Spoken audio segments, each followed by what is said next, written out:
নমস্কার, সবাই ভালো আছো? আমি তো ভালো আছি। দেখো, জিরে, আদা, তারপরে আসছে পেঁয়াজ কুচোয় নিছি, তারপরে টক দই, আর এই যে নিছি ভেটকি মাছ। ভেটকি মাছ তো সবাই চেনো, আর এক নাম কি কয়, চিতল মাছ না কি একটা কয়, আমার ভালোটা মনে নেই, তোমরা মনে করি আমাকে কইয়ে নেই। তা মাছগুলো ভালো ভালো সাইজ নিয়ে নিয়েছি, নিয়ে লবণ হলুদ মাখাই নিয়ে আজকে বানাবো দই ভেটকি।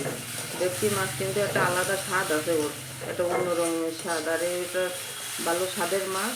তো ভাবলাম কি স্বাদের মাছ যেমন তাহলে স্বাদেরই রাইন দেখাই, আর রাইন তোমাদের কবানে সেই স্বাদ। তা মাছগুলো লবণ হলুদ মাখাইয়ে বাজতে দিলাম। তা বালতি যাচ্ছি, মাছে কিন্তু মাঝখান দিয়ে একটা কাটা থাকে, আর কাটা থাকে না। একটু এদিক ওদিক হলেই ভাঙিয়ে এবারে জুড়িয়ে যাবে। তাইতে ভাবলাম অত রিস্ক নিয়ে দরকার নেই, আস্তে আস্তে উল্টোই। এবারে এক মুঠ পেঁয়াজ দিয়ে দিলাম, দিয়ে দিলাম লবণ হলুদ, দিয়ে পেঁয়াজগুলো একটু লাল লাল করে ভাজছে, ওতে দুটেশখানি পেঁয়াজ উঠেই দিলাম।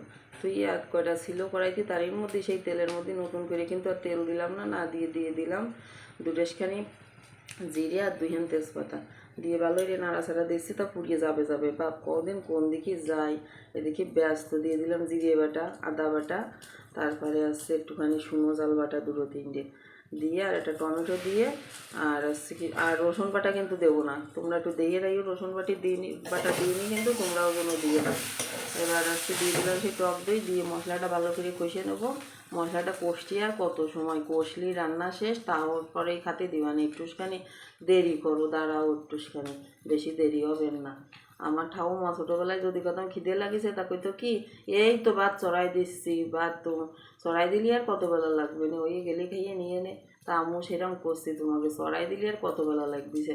মশলাটা ভালো এই কষিয়ে জল ঢেলে দিছি, জল ঢেলে দিয়ে জলের মধ্যে দিয়ে দিলাম 2 কাঁচা জাল। যদি তোমাকে জাল কমায় তাহলে ওই কাঁচা জাল দুটো ডইলে খাবা, তাই দিয়ে তোমাকে জন্য দিচ্ছি। আমি বাপু আবার অত জাল খাতে পারি না সবসময়, 2-1 সময় খাইয়ে শেষে আর কুলোতে পারি না, দৌড়োদৌড়ি শুরু করতে হয়, তখন কনে চিনির কইটো, কনে গুড়ির কইটো এই খুঁজে বেড়াই। এবার ওই মাছগুলো দিয়ে দিছি, দিয়ে ওই যে ভাজা পেঁয়াজ উঠোই রাখিয়ে দিলাম না, সেই পেঁয়াজগুলোর পরে ছিটোই দিলাম, ছিটোই দিয়ে তারপরে একটুখানি জাল দেবো কি না দেবো দিয়ে এবার নামাই দেবো।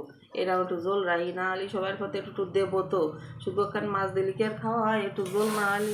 তাই এই যে রান্না আমার ফিরাই শেষ, বেশি সময় লাগেনি, ওই 10-15 মিনিট সময় লাগিয়েছে মাছটা ভাজতে যেটুকু সময়। এবার এক কান করে আস্তে আস্তে কড়াইতে নামা নিলাম, কড়াই দেবে জন্য ঢেলে দিয়ে না, তাহলে কিন্তু তোমাদের মাছের গন্ধ খাতে হবে না, মাছ আস্ত মাছ আর খাওয়া লাগবে না। দেখো কি কায়দা চেয়ারা আইছে, আমাকে দিক মনে আছে না, তাকায় রয়েছে, মনে আছে তুমি এক কান নাও আমি এক কান নিয়ে দুইজনে ভাগ করে খাই। তা তুমি যখন ভিডিওটা দেখতেছো দেখে লাইক কমেন্ট শেয়ার করে দিয়ে নে, শেয়ার করলে আরও 5 জন দেখে এরকম করে রাইন্দে খাতে পারবে না। আর তুমি যখন দেখলে তো তুমি এরকম করে রাইন্দে খাইয়ে নে। ওরে বাবা, গালে দিছি তো মনে আছে একদম সেই সাদার বাচ্চাদের জন্য এই মাছ তো ভীষণ ভালো। এই মাছও অতটা কাটা না, মাঝখানের কাটা ছাড়া। আর তোমরা লাইক কমেন্ট শেয়ার করে পাশে থাকবা, আর ভালো লাগলে রাইন্দে বেড়ে খাবা, আর আমারে একদিন নেমন্তন্ন করে ডাক দিয়ে নে। সবাইকে ধন্যবাদ।